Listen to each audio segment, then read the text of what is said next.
प्रथम तो मेरा प्रणाम स्वीकारे। आज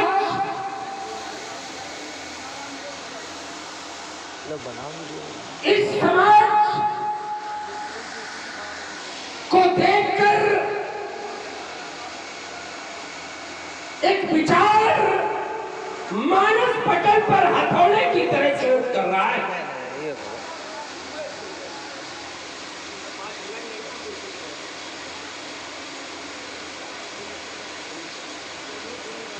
ये तुम्हारी जैसे अन्यथाए जन हाथ धोने कपड़े पहन के पता चला दशानंद का आगमन, लोग भयभीत होकर चले गए। इसमें हमारा नहीं, कमेटी का कोई दोष नहीं।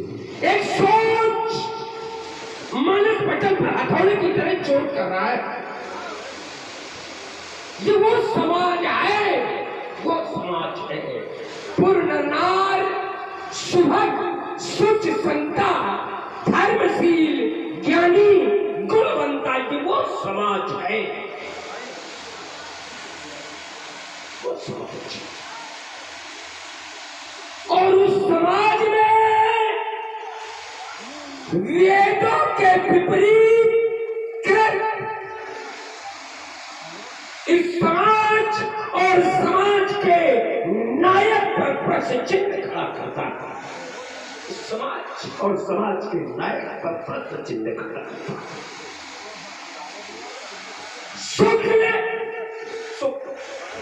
यजुर्वेद की एक ऋचा है, नाथ तीरे नाथ दूरे न बले नाथ दुर्बले, व्यक्तिहीने मूर्खे चा खट सुकन्या न दिए। आज हम तुम्हारी धारणा है, सुकन्या न दीयते, नाथ तीरे अत्यंत पास नहीं, न अति दूरे अत्यंत दूर नहीं, न बले न अति दुर्बले, अत्यंत बलवान को नहीं और अत्यंत दुर्बल को नहीं, वृत्तिहीन चरित्रहीन को नहीं, मूर्खे चाहे और मूर्ख को नहीं। इन खट सुकन्या न दियते, इन छह को सुकन्या नहीं देनी। और यहाँ हो क्या रहा है? यहाँ हो रहा है सोई पुरारी को दंड कठोरा, राज समाज आज जय तोरा। ये है कैसे? सोई पुरारी को दंड कठोरा, ये है कैसे? है कि मैं तो धनुषी श्रेष्ठ दिव्य लोकाद पूज्यते तणे बलवते मुख्य। ये बलवान और जो इन्हें तोड़ेगा हुआ अति बलवान, जबकि नियमावली है अति बलवान को कन्या नहीं देनी चाहिए। तो क्या वेदों की दुहाई देने वाले इधर इधर हाथ करेंगे,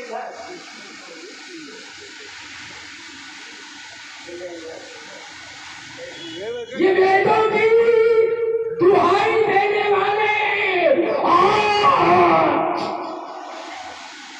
वेदों के विपरीत कर्म कैसे कर रहे हैं? ये प्रश्न चिन्ह है यहाँ के समाज और यहाँ के समाज के नायक।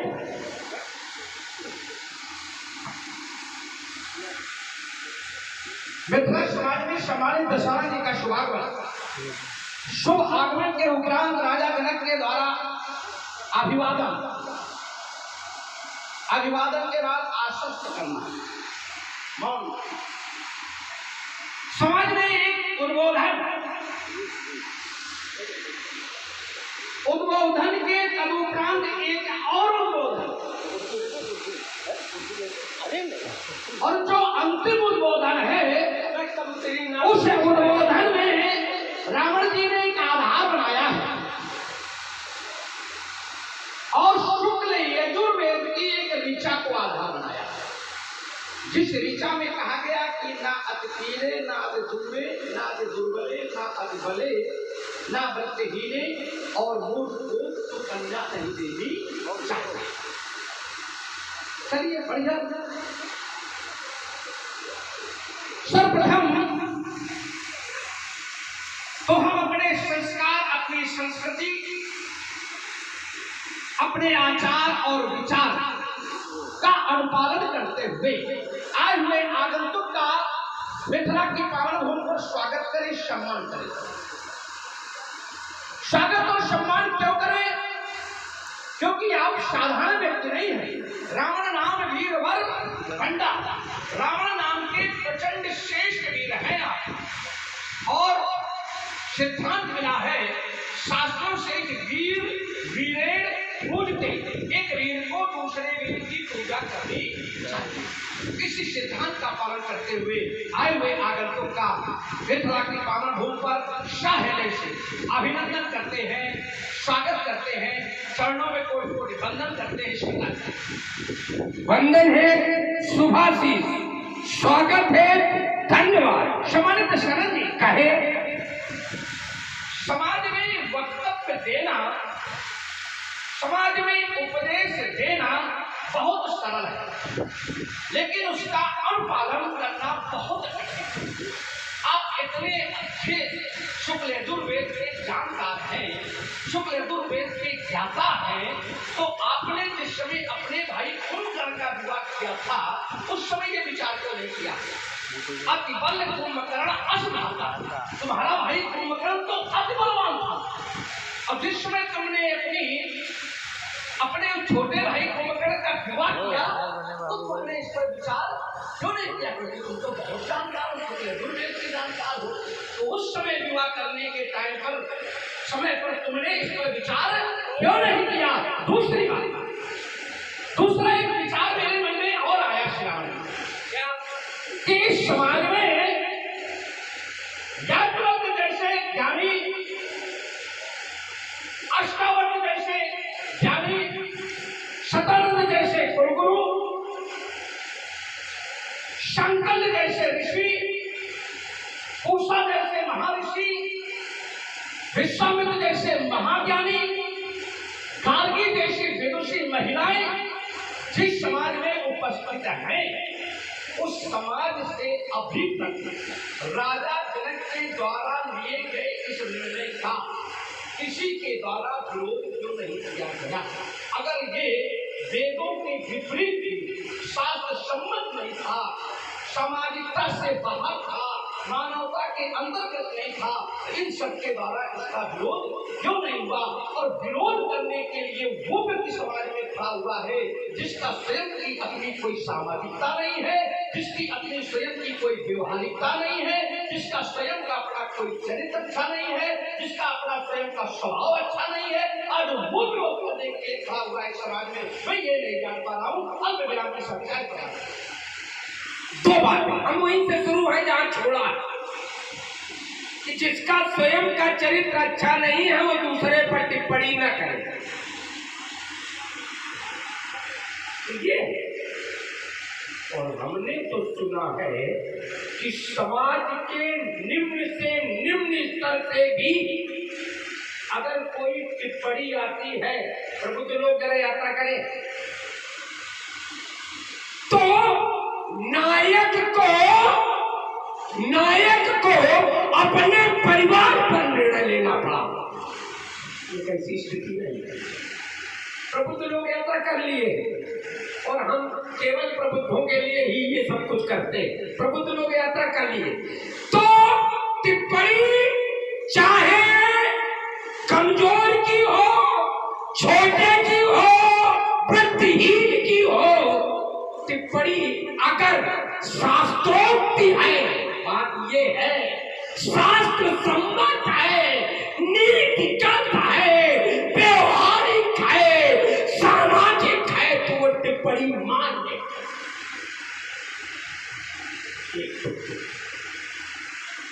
दूसरी बात, बड़ा एक बात यहाँ गार्गी याज्ञवल्क्य राजा के सामने सात राजा जैसी गाय है, राजा के सामने सभी राजा जैसी गाय है। और इसका एक उदाहरण दक्ष यज्ञ में तो बड़े ही कौनो नहीं पूसा देवगुरु बृहस्पति देवराजेंद्र सारे देवता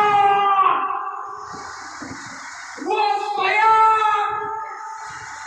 जो अपने आप को सबसे बड़ा शिव भक्त कहता है वो समाज में उपस्थित बने रहे और किसी ने दक्ष यज्ञ का विरोध नहीं किया।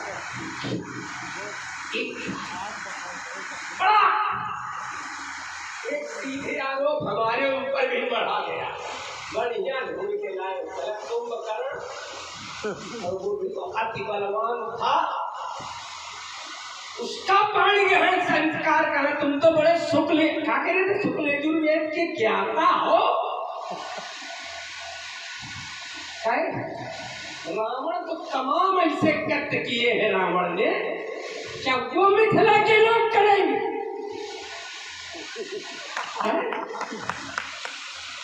वो करवाओगे मिथिला के लोगों से? रावण ने तो अत्याचार की आंधियां चलाई है, तो क्या मिथिला वाले वही करेंगे? तो फिर इन मिथिला वालों को धर्मात्मा पुण्यात्मा काहे उनका कहो पापात्मा, उनका कहा हुआ है जो रावण को कहा जाता है। रावण को कहा क्या जाता है? और रावण कैसे चलता? सो सब करे वेद का प्रतिकूला, प्रतिकूल जानता हूँ, प्रतिकूला तो वेद के प्रतिकूल कार्य। और वेद कहता है कि अति बलवान के साथ पाणी ग्रहण संस्कार, वेद के प्रतिकूल चले, अति बलवान के साथ पाणी ग्रहण संस्कार कराए। प्रतिकूल चलिए, रावण प्रतिकूल में चले तो उचित। बड़ी ही चतुराई से आपने हमारी वार्ता को ऐसा घुमा करके समाज में परोस दिया कि थोड़ी देर के लिए समाज भी भ्रमित हो गया। आपने एक उदाहरण दिया कि सभी लोग जरा वहां पहुंच जाइए, छोटे से छोटे तबके के व्यक्ति, लेकिन जरा चिंतन करिए वहां जो टिप्पणी की गई थी, तो टिप्पणी का आधार क्या था? चरित्र ही आधार। वहां जो टिप्पणी की गई थी, अगर सभी लोगों का ध्यान पहुंचा होगा, पहुंचाया है, मैं भी पहुंचा रहा हूं, तो वहां टिप्पणी करने का आधार क्या था? टिप्पणी करने वाले ने संदेह में आकर के चरित्र पर ही टिप्पणी की थी, अर्थात टिप्पणी करने वाले का पता में चरित्र बहुत अच्छा था, तभी उसने संदेह में। इसी कारण मैंने कहा कि तुम्हारा स्वयं करते अच्छा नहीं करने से तुम्हें टिप्पणी करने का अधिकार। दूसरी बात आपने कहा कि रावण जो भी करता है पापी है, अत्याचारी है, दुराचारी है, जो रावण करेगा वही धर्मात्मा करेंगे ना। रावण जो करेगा वो धर्मात्मा नहीं करेंगे। लेकिन क्या धर्मात्माओं का विरोध किसे करना चाहिए? एक दुरात्मा को करना चाहिए। धर्म के अनुयायियों का विरोध एक अधर्मी को करना चाहिए। पुण्य आत्माओं का विरोध एक पापी को करना चाहिए।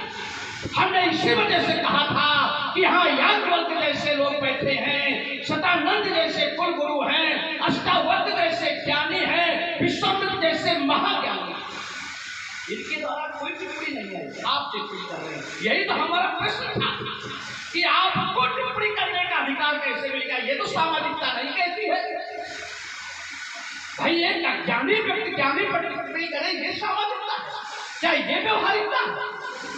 अगर एक ज्ञानी पर कोई ज्ञानी टिप्पणी करे तो बात समझ में आती है। एक पापी पर, एक पुण्य आत्मा वाले व्यक्ति पर, एक धर्मात्मा पर एक पापी टिप्पणी करे तो बात समझ में आती है। ये न्याय संगत नहीं है, समाज के विपरीत है। हाँ, एक आपने और बहुत बढ़िया बात रखी, बढ़िया साथ बात आपको बहुत अच्छा प्रसंग आपने जोड़ा, उसके लिए बहुत बहुत धन्यवाद आपको।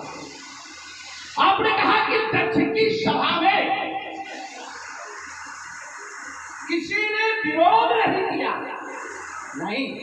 रावण दी, वहां पर भी विरोध हुआ। बढ़िया, वहां पर ऋषि दधीच और ऋषि च्यवन ने विरोध किया। क्या बात! हम ऐसे साधुवाद देते हैं। ऐसा नहीं है कि दक्ष की सभा में विरोध नहीं किया गया। हाँ, विरोध किया गया, उनका विरोध स्वीकार नहीं किया गया तो परिणाम सभा छोड़ करके चले गए। तुम भी यहाँ कर रहे हो विरोध और तुम्हारा विरोध स्वीकार नहीं किया जा रहा है तो तुम भी जाओ सभा छोड़ करके यहाँ से चले। अब हम यहीं से शुरू हो रहे हैं कि वहां दधीच और च्यवन, देखिए भैया, देखो तो अच्छी बात आती है हम समाज में हाथ उठाकर स्वीकार करते हैं। दधीच और च्यवन ने विरोध किया। दधीच और च्यवन के रिश्ते क्या थे हम ये भी बता दो, बाप बेटे हम वही बात रखेंगे जो सारगर्भित होगी, जो प्रमाणित। पिता पुत्र ने विरोध किया लेकिन उनकी नहीं सुनी गई, वो चले गए। तुम भी चले जाओ, तुम्हारी भी कोई सुन नहीं रहा है। इस समय तू ही वीर बंदा है, हम देखो फना घाट की हमारी बात का विरोध करता। क्या नहीं महात्मा धर्मात्मा पूर्णात्मा तुम लोग बोल पाया, तुमने तो फना फटा। कहाँ के कारगी या कमाल संकाल सदानंद बोलती बंद है, क्योंकि धर्म के विपरीत कार्य होगा, इसलिए बोलती बंद है। तुमका खाम यो घर बड़े मुबारक, यो घर बड़े मुबारक।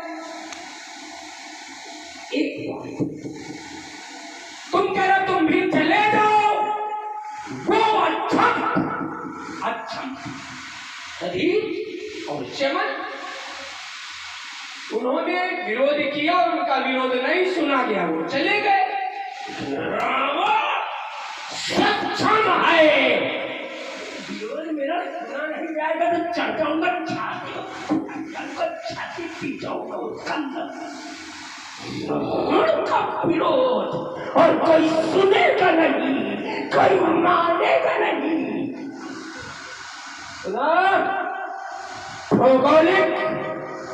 भौगोलिक नक्शे से वो प्रांत समाप्त कर दूंगा। ये है दशरथ दशरथ मुकेश जी पांडे जनक का विजेता 51 मुद्राएं दशरथ जी को 51 मुद्राएं बाणासुर जी के लिए भेज आई है। शादवाद धन्यवाद। मैं चाहूँगा कि दोनों पात्रों से हृदय गदगद हो जाए, क्योंकि सुनने वाले बड़ी दूर से आके आप दोनों को सुनने आए हैं। श्री बजरंग गंगा कमेटी के महामंत्री आदरणीय शशिकांत जी तिवारी 51 मुद्राएं दशानंद जी को 63 से और 51 मुद्राएं बाणासुर जी को प्रेम में समर्पित की है। शादवाद है, धन्यवाद है। अरे आपको भी तो मिल रहा है, कैसा मिल रहा है। मिथिला वाले तो दहशत है बने, लंका वाले प्रेम में देख यही तो हमारा विरोधी जो देगा तो दहशत। एक बात, दूसरी बात, आपने कहा कि वहां जिसने टिप्पणी की थी उसका चरित्र बड़ा मजबूत था। उसके चरित्र का प्रमाण पत्र शायद कहीं प्रस्तुत नहीं किया गया। उसके चरित्र का प्रमाण पत्र कहीं भी प्रस्तुत नहीं, वरन उसको निंदा का पात्र समाज ने स्वीकारा। निंदा का पात्र सदा सदैव निंदित माना जाएगा वो व्यक्तित्व। इसलिए इस पर ये टिप्पणी करना तो उचित नहीं। हाँ, एक ये बात बड़े जोर दे करके कही गई कि जिसके खुद की बात कई बार है, जब मैं चाहता नहीं यहाँ वो परोसना जिधर दिशा जा रही है, लेकिन अब हमारे सामने तो मजबूरी है नाका बांधने की। इतने नाका बांध देते कि हमारे सामने व्यवस्था होती है कि हम वहां तक की यात्रा करावें। नहीं था कि फिर भी क्या कहें, जिनके चरित्र अच्छे नहीं होते। देवराज इंद्र का चरित्र बड़ा अच्छा होगा, देवराज इंद्र का चरित्र बहुत अच्छा रहा,